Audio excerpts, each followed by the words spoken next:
Olá, meus irmãos, graça e paz. Nós estamos aqui mais uma vez para a nossa Escola Bíblica Dominical e hoje a nossa lição é a lição número 13, que vai falar a certeza do amanhã. E como nós já comentamos em outras lições anteriores, né, nós estamos passando por momentos difíceis na nossa vida e que tem realmente impactado o nosso cotidiano, né? Seja na questão da saúde, seja na questão financeira, seja na questão política, né? Seja na questão dos relacionamentos, seja na questão da nossa prestação do nosso culto quando nós vamos ao templo. Então tem interferido em todas essas áreas e em muitas outras áreas da nossa vida. Mas isso não significa dizer que nós vamos ficar parados e que nós realmente estamos desanimados, né? Assim como a lição vai falar hoje, vai nos mostrar, né? O autor vai falar aqui sobre a questão lá do povo de Israel, quando estava no cativeiro babilônico, e eles estavam vivendo um momento de letargia, de descanso, desanimado, né? Pensando que era o fim daquele momento que eles estavam vivendo. E nós sabemos que não era o fim. E, portanto, também quero dizer a você que nós estamos passando por momentos difíceis. Não quer dizer que esse vai ser o último, né? E também que nós não estamos no fim. Estamos vivendo momentos de dores, com certeza. Mas, como a própria palavra de Deus fala, que a graça do Senhor tem nos bastado. Também, como eu fiz uma solicitação, continuo fazendo aqui ainda, que nós venhamos a orar pelas nossas autoridades constituídas, orar pelo nosso país, para que tudo que aconteça nós possamos ser realmente alcançados através da graça e da misericórdia de Deus. Não é hora de murmurar, não é hora de realmente de procurar culpados, né? Mas é a hora realmente de nós intercedermos, buscarmos a Deus, para que realmente o nosso país, a nossa vida, para que a nossa comunhão com Deus ela não seja abalada, pelo contrário, ela seja fortificada em meio mesmo a este momento difícil. Então estamos vivendo essa última lição, né, que é da revista Palavra e Vida da Convenção Batista Fluminense, que tem por tema, né, esperança em tempo de quarentena, e a lição que nós vamos estudar é a última lição, certeza do amanhã.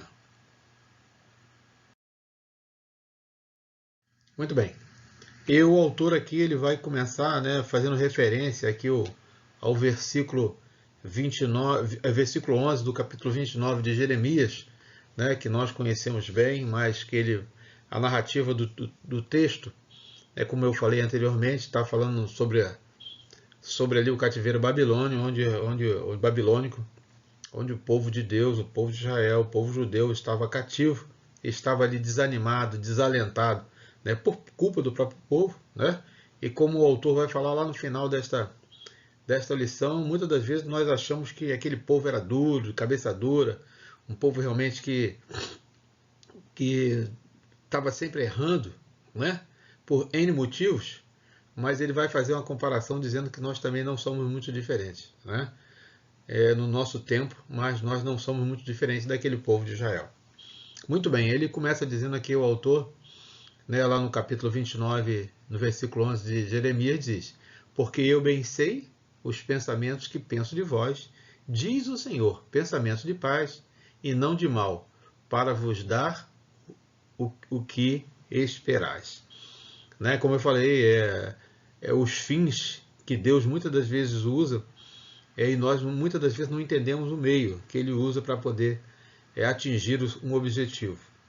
E às vezes ficamos frustrados, desesperançados, desanimados, né? Mas isso não pode nos impedir de reconhecer que Deus é Senhor, que Ele é dono da história, Ele continua dirigindo a história em todos os tempos. E o autor aqui ele começa dizendo o seguinte: tempos de restrições são sempre inquietantes, cheios de especulações, de muitas novidades.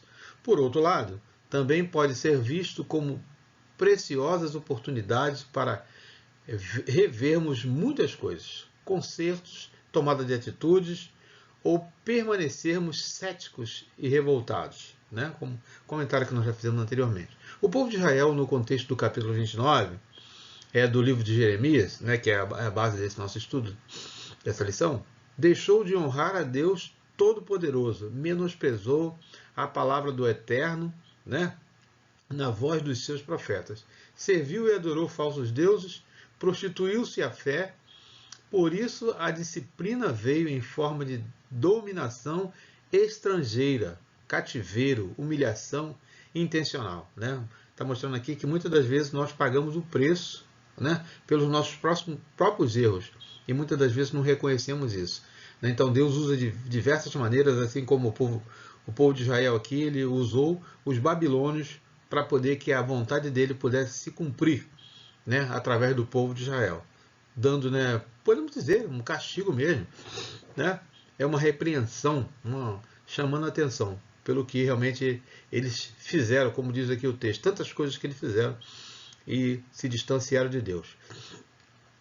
Em meio a toda essa desolação, apesar do povo ter abandonado a Deus, ele não abandonou. Por isso, mais uma vez, lhe estendeu a mão. O Senhor revela seus propósitos através da sua carta enviada pelo profeta Jeremias. Todo o sofrimento vai passar. Existe uma manhã garantindo dentro da vontade e da bondade do Senhor. E o alvorecer da esperança, mas enquanto o dia da vitória não chega, algumas atitudes precisam ser tomadas. O conteúdo da carta que o povo recebeu na Babilônia desafiava-os à certeza do amanhã. Né? Esse aqui, porque eu bem sei os seus pensamentos que vos diz o Senhor, pensamentos de paz e não de mal, porque vos der o fim que esperais. Então me invocareis e ireis e orareis, e a mim eu vos ouvirei. E buscar-me-ei, se me buscarem, quando me buscar de todo o vosso coração. E lá dentro do texto, né, o autor Jeremias vai dizendo aqui nesse capítulo 29, né, dessa carta que Deus manda ele levar ao povo, e também ele manda alertar o povo que o povo estava recebendo muitas coisas de alguns profetas que diziam ser profetas, vindo da parte de Deus, e como o texto mesmo vai dizer, homens que eram adivinhos, né, que diziam que estava trazendo a mensagem de Deus, e Deus alerta ao povo, né, para que não sejam, alerta Jeremias para que alerte o povo, para que o povo não venha a ser enganado. Né, porque como aconteceu lá nos tempos do cativeiro babilônico, hoje também, né, muitas pessoas têm sido enganadas, né? Muitos vêm aí enganando, vêm em nome de Deus, falando em nome de Deus, mas como nós vemos, são falsos profetas, são enganadores, são aqueles que tentam iludir os povos. E a Bíblia fala que nós, né, nós, o povo, né, somos iludidos porque não conhecemos ou desconhecemos a palavra dele.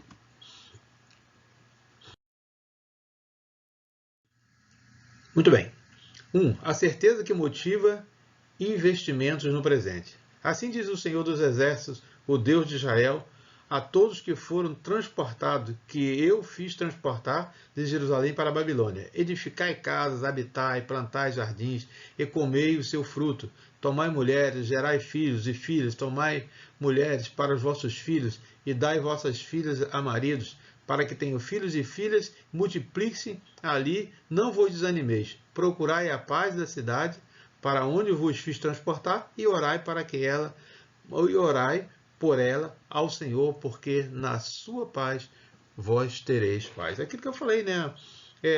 Se nós orarmos pela nação, Deus vai intervir, então nós vamos ter uma vida sossegada. Vamos deixar de ter tribulação? Não, assim como o povo de Israel teve. Né? E ele vem falando aqui que aquele povo estava desanimado, estava desalentado, né? E com isso eles perderam o estímulo de nação, perderam o estímulo de povo de Deus, e Deus manda que, olha, continue levando uma vida, apesar que estão no cativeiro, uma vida normal, dentro das condições que vocês estão aí, né? Se relacionando um com os outros, né? Através do casamento, através dos relacionamentos familiares, fortificando a nação de Israel, porque esse era um tempo que Deus havia destinado para que aquele povo passasse por aquele momento.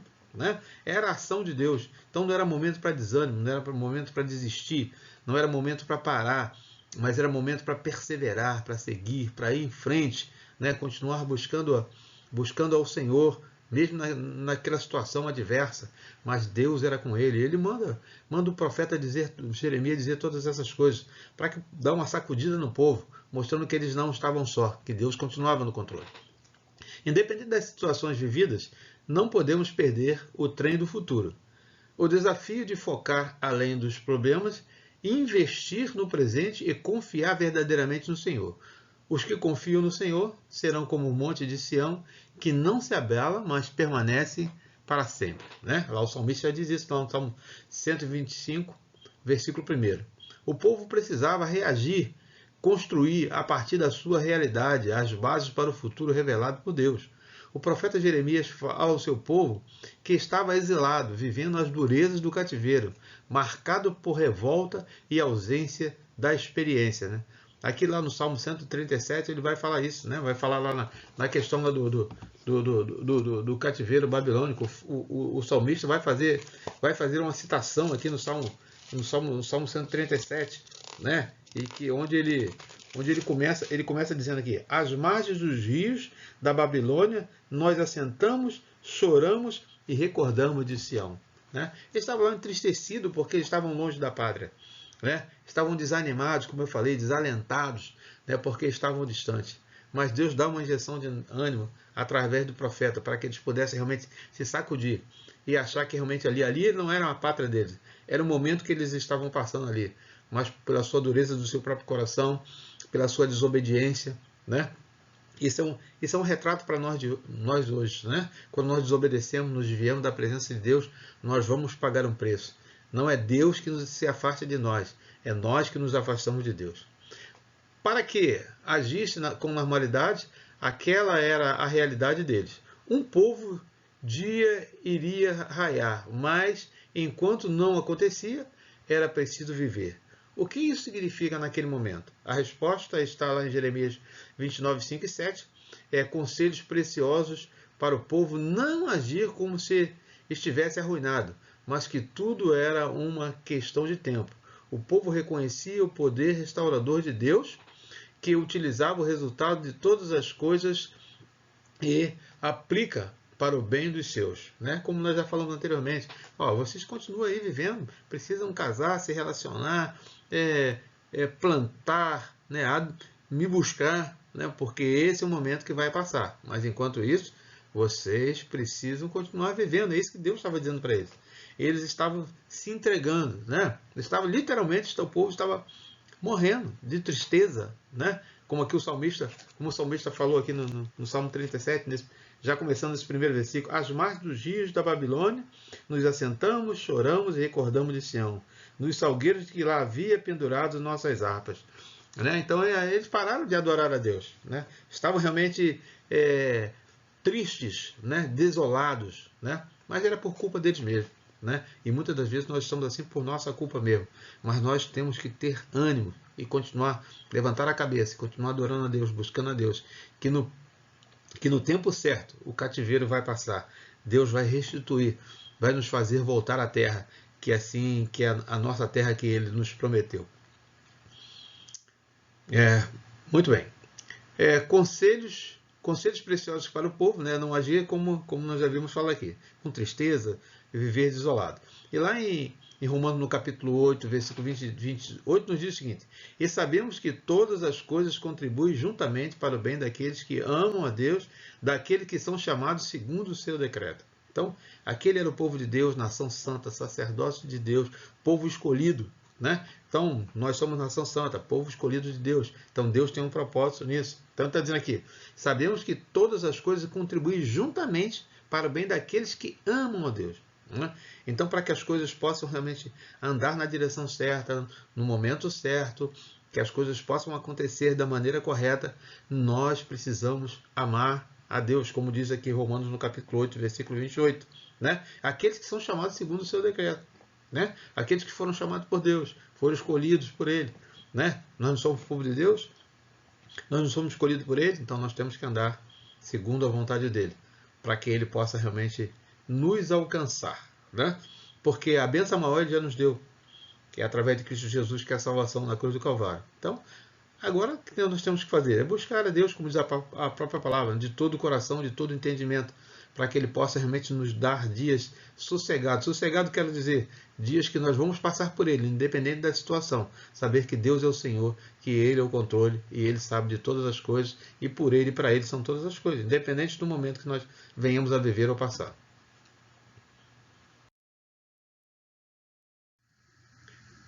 Certeza que previne quando os proclamadores das mensagens falidas, né? Está fazendo referência, como eu falei lá, aos falsos profetas, os adivinhadores, aqueles que dizem que vêm em nome de Deus, mas que Deus não escolheu, Deus não nomeou, Deus não determinou que eles fossem porta-vozes, mas eles se arrogam desse direito, se podemos assim dizer, e dessa missão que não foi dada e ficam profetizando coisas que Deus não falou. Desde o Éden, mensagens falidas, né, ou seja, fake news, como contextualizando, né, que o autor diz aqui, são divulgadas. Que ele faz referência lá no capítulo de Gênesis, capítulo 3, a partir do versículo 3, diz: mas do fruto da árvore que está no meio do jardim, disse Deus, não comereis dele, nem tocareis, para que não morrais. Então a serpente disse à mulher, certamente não morrereis, porque Deus sabe que no dia em que comerdes, se abrirão os vossos olhos e sereis como Deus, sabendo bem e o mal. Vendo a mulher que aquela árvore era boa para comer e agradável aos olhos, e a árvore desejável para dar entendimento, tomou do seu fruto, comeu e deu também ao seu marido e ele comeu dela. Né? E mostrando muitas das vezes o nosso erro, o pecado não vem sobre a nossa vida não. Às vezes o erro que nós cometemos, nós fazemos outras pessoas errarem também. Mostrando aqui, né? De uma notícia, de uma coisa que muitas vezes nós falamos como verdadeira, e aí não há verdade naquilo, e nos faz pecar, e vai fazer o outro também pecar. Então é um cuidado, é um alerta, né? E ele vem fazer referência aqui lá do capítulo 3 de Gênesis, né? Quando realmente esse episódio que bem nós conhecemos, quando o pecado entra no mundo, né? através de Satanás, representado pela serpente, faz com que a mulher peque, e ela também faz com que o homem peque, e os dois são retirados do paraíso, né? E aí a morte, né, passa a habitar, e graças a Deus que Jesus veio e realmente vem nos restituir a vida. O tentador sabia que a proposta seria feita ao primeiro casal, e o primeiro casal não funcionaria. Não deu certo para ele, que for expulso da presença de Deus, assim como deu para as vítimas de uma falsa mensagem, né? Como nós já lemos aqui, e continua lá no capítulo 3 de Gênesis. Quando Jeremias profetizou que Jerusalém seria devastada, o povo levado ao cativeiro pelo exército babilônico, as reações agressivas contrárias ao profeta e à profecia foram imediatas, né? Vai fazer citação aqui de vários textos, né? Peço desculpa também que eu não vou poder, não temos tempo hábil para ler todos os textos, todas as referências, mas eu espero que você, com calma, né, com tranquilidade, você possa ler todas as referências que estão no texto, para poder melhor você entender o contexto e também para edificar melhor a sua vida, né, e o seu crescimento espiritual e o conhecimento da palavra.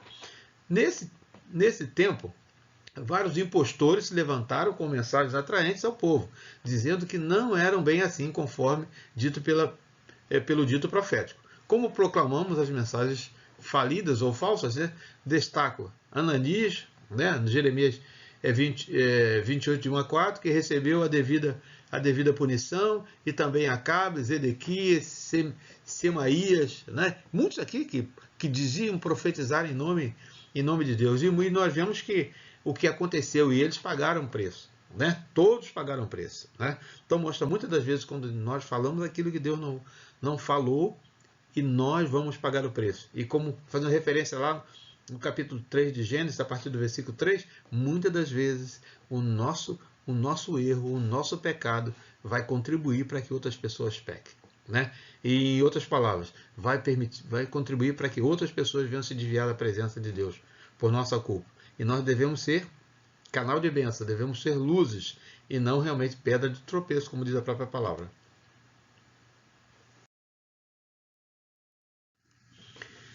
O investimento continua. Precisa também se estabelecer o plano espiritual de forma ampla, até inusitada. Investir na vida de oração.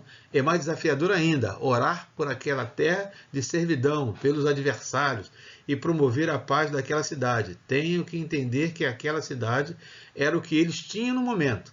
Era o lugar para onde a vida teria prosseguimento.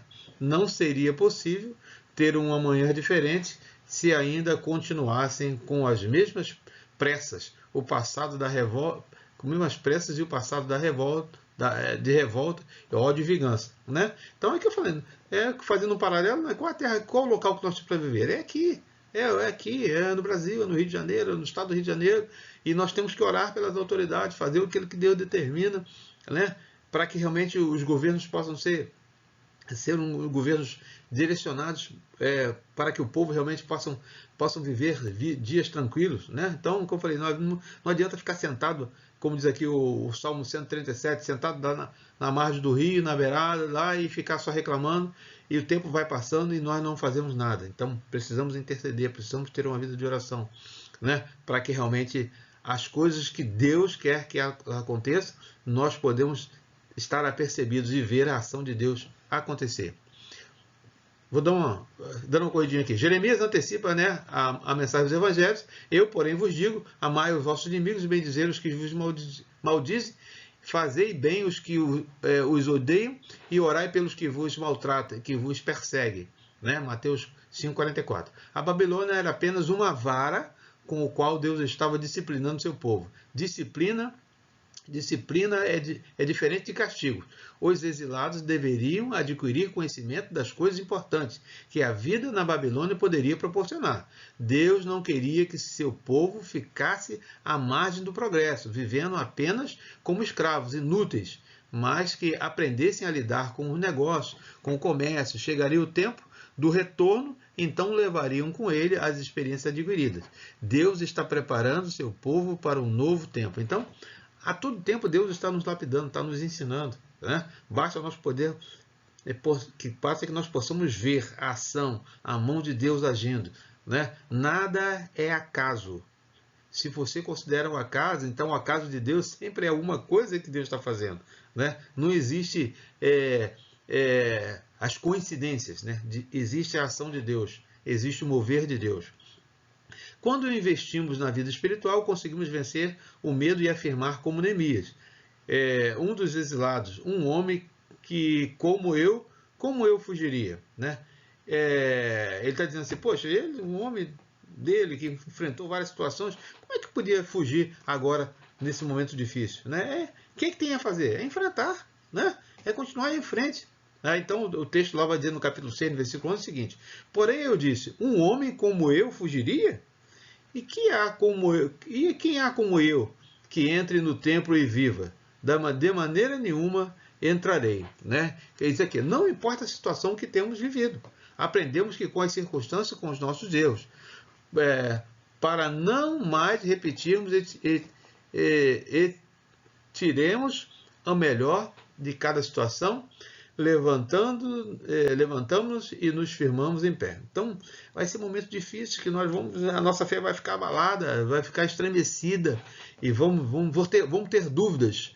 Mas não podemos esquecer que Deus é o Senhor da história, que Ele está no controle, que por Ele e para Ele são todas as coisas, que nada acontece por acaso e que realmente Deus vai nos permitir chegar ao nosso porto seguro.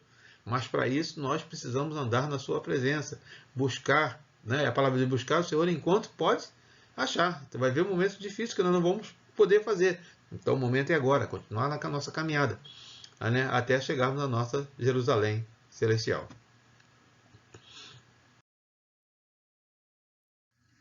Certeza que conscientiza, nos firmamos no Deus da promessa. Deus garantiu ao seu povo que os conduzia ao retorno à sua terra.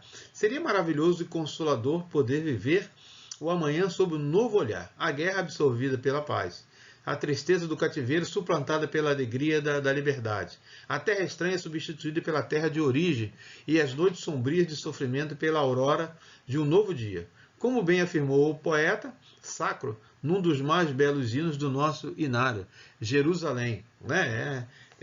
Não muito conhecido para aqueles que não conhecem os hinos sacros, né? Mas é um hino que vai falar, né? Jerusalém, Jerusalém, né?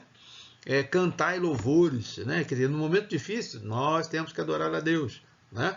Depois você pode dar uma olhadinha lá, conhecer, né? E vai dizer que o novo dia vai raiar. Quer dizer, o momento difícil está tendo, mas vai chegar um momento também de tranquilidade, um momento que realmente vamos ver a luz do dia, ou seja, a ação de Deus acontecer. Podemos crer nesse Deus que nas promessas de crer, nas promessas de Deus, pois ele cumpre e cumprirá cada uma delas. Deus não é homem para que minta, nem o filho do homem para que se arrependa. Porventura diria ele, e não o faria? Eu falaria e não confirmaria? Né? Números capítulo 23, 19. Sabemos que naquele momento de dor e de vergonha, cada um do povo era levado a pensar em muitas coisas. Uns ouviam os falsos profetas, outros não queriam ouvir nada, mas havia também aqueles que necessitavam ouvir que, embora uma terra estranha, não estariam sozinhos. Né? A referência aqui é Salmo 145. O Senhor estaria atento aos lamentos do seu povo e levaria sobre a sua palavra para ser cumprida. Né? Os ouvidos do Senhor estão atentos à oração que se faz neste lugar. Creia nisso.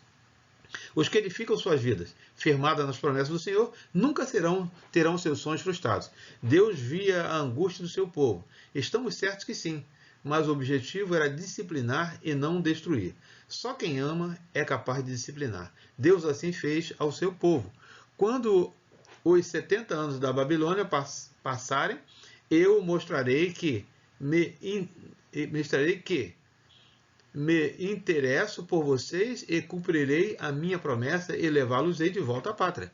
Quanto à saudade de casa, apertar ou sentir desamparados, lembre-se que há a promessa de Deus para cada um de nós, o seu povo. Né?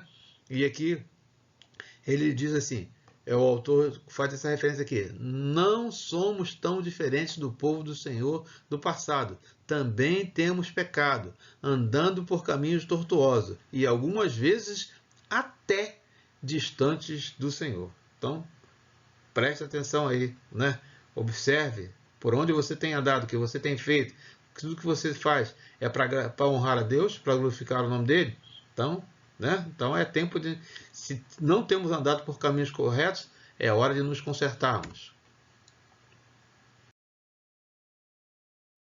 Para pensar e agir.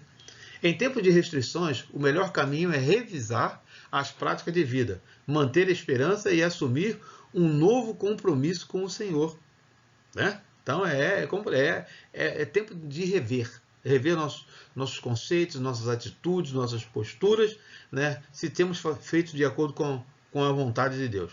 O momento está difícil, não desanime, não se deixe levar por mensagens falidas, e nem não se esconda da vida. Viva a normalidade, procure retirar o melhor de cada situação. 3. Depois da temporada de tempestade, melhor dizendo, sempre vem a bonança. Né? A palavra de Deus fala que o choro dura a noite, mas a alegria vem pela manhã. Ou seja, não vai ter só dificuldade. Depois que a dificuldade passar, vai vir um momento de alentos, momentos de contentamento.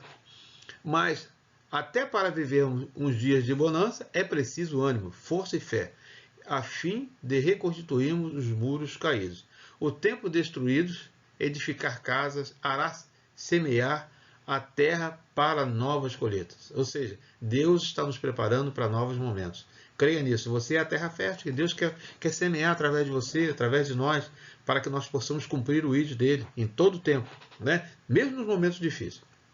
E eu quero finalizar aqui com Jeremias, no capítulo 29, versículo de 11 a 13, que diz: porque eu bem sei que os pensamentos que penso de vós, diz o Senhor, pensamentos de paz e não de mal, para vos dar o fim que esperais. Então me invocareis ireis e orareis a mim, e eu vos ouvirei, e buscar-me-eis e me achareis, quando me buscar de todo o vosso coração. Quer dizer, em outras palavras, Deus está falando aqui, faça a sua parte, que eu jamais deixei e vou continuar fazendo a minha. É isso que ele está dizendo. Né? Então ele diz aqui, se orares, né, e virdes a mim, né, e orares, eu ouvirei. Então, quer dizer, faça a sua parte, eu faço a minha parte, você faz a sua parte, nós fazemos a nossa parte, que Deus jamais deixou de fazer e continua fazendo a parte dele. Então, essa lição foi escrita, né, pelo pelo pastor Vanderlei Batista Marins. Ele foi presidente algumas vezes da Convenção Batista Fluminense, foi presidente da nossa Convenção Batista também, um homem de Deus que também tem passado momentos difíceis, né? Que neste ano ele teve a dita, né, de perder 2 filhos adultos, já casados, e perder 2 filhos, né, um casado, né, e outro solteiro, perdeu seus únicos 2 filhos, né? Então, você ora também pelo autor dessa lição, pastor Vanderlei Marins, homem de Deus, para que Deus possa confortar ele e a sua família, e também que Deus tenha nos confortado e possa nos direcionar nesses momentos que nós estamos passando, né? Temos a certeza do amanhã, né? Que o amanhã virá para a honra e glória do nome de Deus. Que Deus nos abençoe, que te abençoe e que possamos